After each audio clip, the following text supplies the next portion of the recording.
شيكابالا هرب من الزمالك لما اتهموا كمال درويش انه خد عموله، وانا كنت مختلف مع كمال درويش، قلت يا جماعه كمال درويش نام سحل هربان راح باوك. ده الهروب الاولاني. ثم هرب من نادي باوك للزمالك، ثم هرب من الزمالك للنادي الاهلي، وكلنا عارفين القصه. ثم اغروب فلوس، ما جاش من الاهلي عشان حاجه، عشان الفلوس. ثم هرب من الاهلي من الزمالك لاندرلخت. معقول رحله هروب في 3 4 سنين؟ شيكابالا هرب من باوك.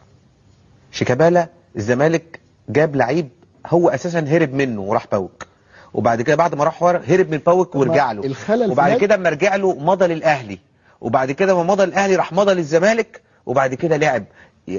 احنا بنرسخ يعني مبادئ يعني واهيه. النادي الاهلي بس في مصر الفوضى، كان في سمعنا طلع الجيش وقضاء الجيش داخل في الموضوع، بس الاهلي حسم الصفقه وانت خلاص مضيت مع الاهلي عقد نهائي لمده قد ايه؟ وبقيمه ماليه اللي هي 600,000 يورو؟ خلاص هم المفروض عايزين يدفعوا 600,000 يورو للنادي بس.